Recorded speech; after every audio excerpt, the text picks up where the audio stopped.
Hello students, I hope you are doing well. Students, last video में हमने जो second chapter हम 10th class का डिस्कस कर रहे हैं साइंस का एसिड्स, बेसिस एंड सॉल्ट्स, उसके हमने कुछ बेसिक कंसेप्ट्स को पढ़ा था। कुछ बेसिक प्रॉपर्टीज़ हैं जो एसिड्स बेसिस की हैं, उनको हमने डिस्कस किया था। कुछ इंडिकेटर्स के बारे में पढ़ा था।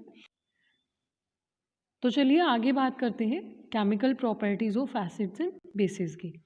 स्टूडेंट्स, अगर हम बात करें केमिकल प्रॉपर्टीज़ क्या होती हैं एसिड्स की और बेसिस की, तो हम यहाँ पर रिएक्शंस हम डिस्कस करेंगे कि एसिड किसी मेटल के साथ, नॉन मेटल के साथ रिएक्ट करके क्या फॉर्मेशन करता है, बेसिस कैसे रिएक्ट करता है। तो चलिए सबसे पहले बात करते हैं reaction of metals with acids and bases. Students, जब भी कोई एसिड मेटल के साथ रिएक्ट करता है तो वो सॉल्ट और हाइड्रोजन गैस को प्रोड्यूस करेगा। ये सिमिलैरिटी है बेस में भी। बेस भी जब किसी भी मेटल से रिएक्ट करता है तो वो भी सॉल्ट और हाइड्रोजन गैस को प्रोड्यूस करेगा। चलिए हम एग्जाम्पल से देखते हैं एक बार। यहाँ हाइड्रोक्लोरिक एसिड है, इसने जिंक यानी कि मेटल के साथ रिएक्ट किया और जिंक क्लोराइड और हाइड्रोजन गैस यहाँ पर हमारी प्रोड्यूस हो जाएगी। जिंक क्लोराइड हमारा सॉल्ट प्रोड्यूस हुआ है।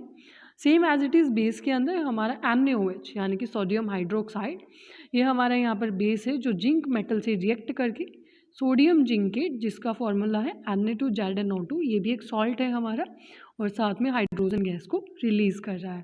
अगर हम डिस्कस करें जो हाइड्रोजन गैस है, कैसे हम फाइंड आउट करेंगे कि हाइड्रोजन गैस रिलीज़ हो रही है किसी टेस्ट में, तो इसको आप नॉर्मली एक टेस्ट के थ्रू देख सकते हैं। किसी भी बर्निंग कैंडल को जब आप गैस के पास लेकर जाओगे, गैस बबल्स के पास, तो आप वहाँ देखेंगे कि आपको पॉप साउंड यानी कि ऐसा साउंड आपको वहाँ पर सुनाई देगा। तो वो कन्फर्मेशन है एक तरह से हाइड्रोजन गैस का, हाइड्रोजन गैस रिलीज़ होने का।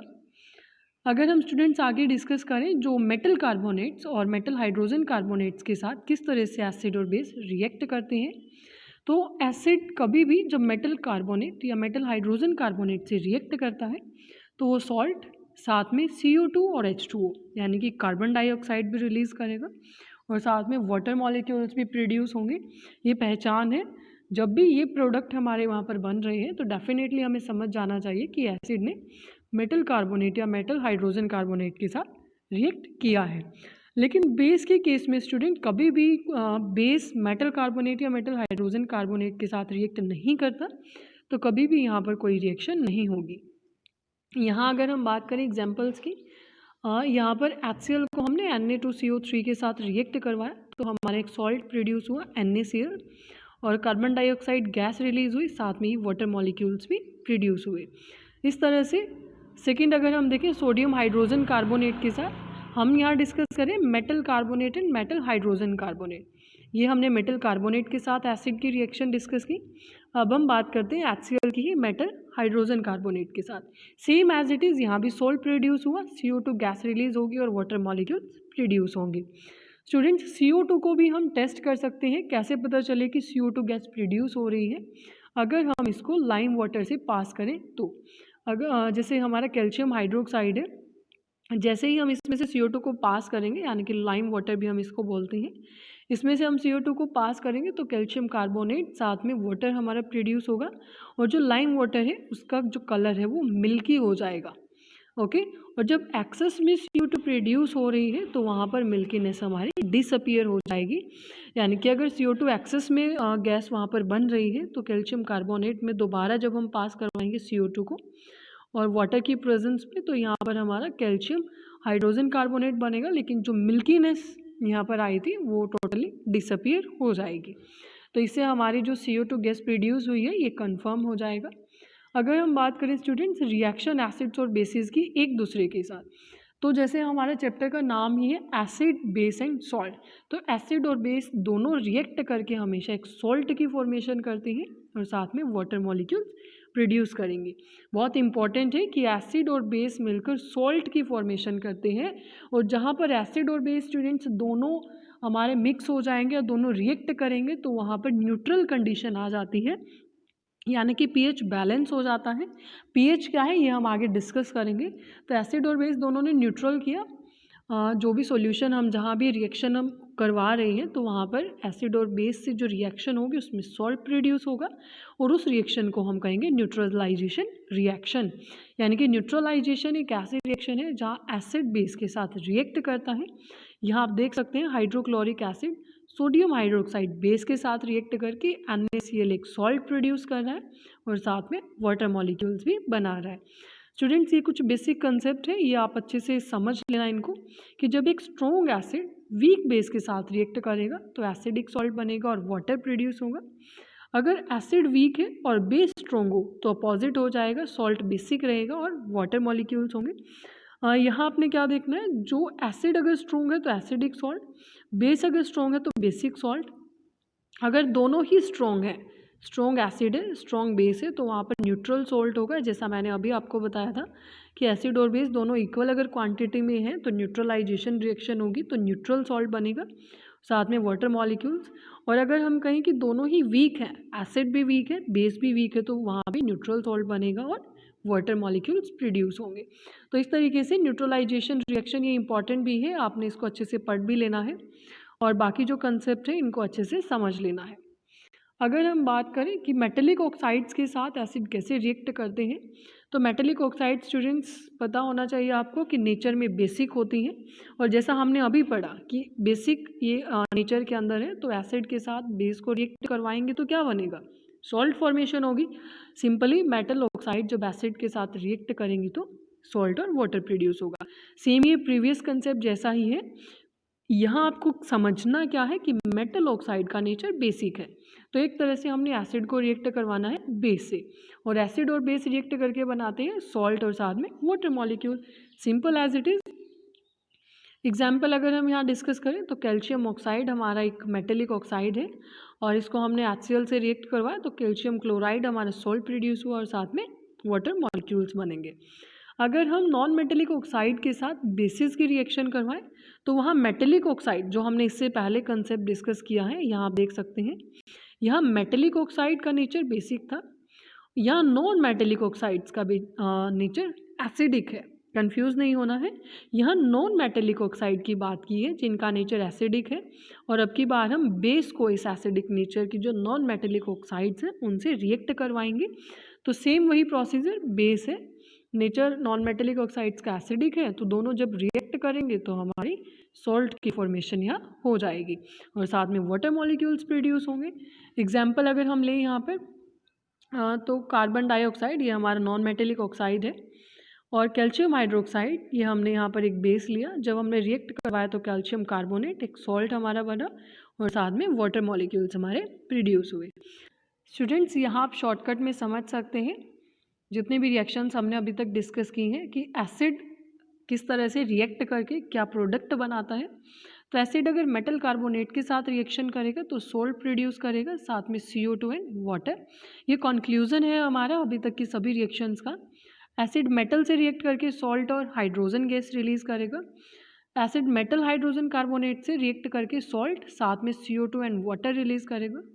अगर एसिड मेटेलिक ऑक्साइड से रिएक्ट करता है और हमें पता है मेटेलिक ऑक्साइड का नेचर बेसिक होता है, तो ये जो दोनों कंसेप्ट हैं वो सेम हो जाएंगे। मेटेलिक ऑक्साइड बेसिक नेचर होने की वजह से एसिड के साथ रिएक्ट करके सॉल्ट प्लस वाटर बनाएंगे और डायरेक्टली अगर बेस के साथ रिएक्ट करेंगे तो सॉल्ट और वाटर ही प्रोड्यूस होगा।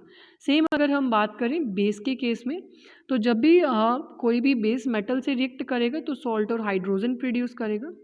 मेटल कार्बोनेट के साथ कभी भी रिएक्शन नहीं करते और ना ही मेटल हाइड्रोजन कार्बोनेट के साथ रिएक्ट करते हैं।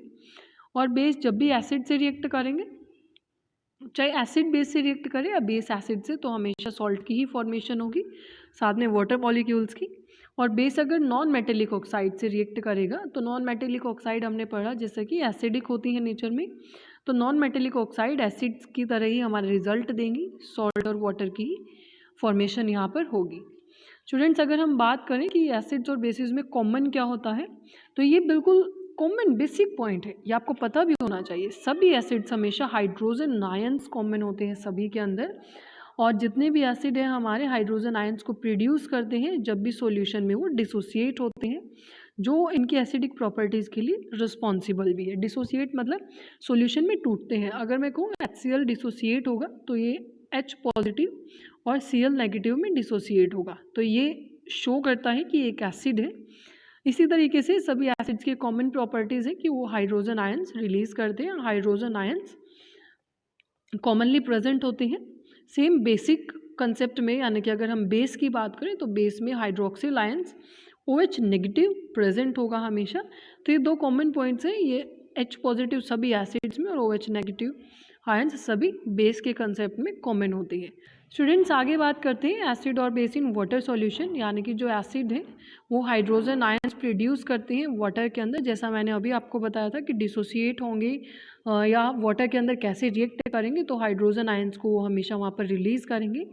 और हाइड्रोजन आयंस हमेशा कभी भी अकेले एग्जिस्ट नहीं करते, यानी कि ये सिंपली H पॉजिटिव की फॉर्म में एग्जिस्ट नहीं करेंगे, इसीलिए हाइड्रोनियम आयंस की फॉर्म में H3O पॉजिटिव की फॉर्म में एग्जिस्ट करेंगे। देखते हैं कैसे। H पॉजिटिव और वाटर, यानी कि हमने सिंपली बात की वाटर के अंदर ही हाइड्रोजन आयंस रिलीज हुए और वाटर के अंदर ही वो दोबारा रिएक्ट करेंगे और H3O पॉजिटिव यहाँ पर बनाएंगे। और HCl यहाँ आप देख सकते हैं, HCl को एग्जाम्पल लिया हमने HCl का।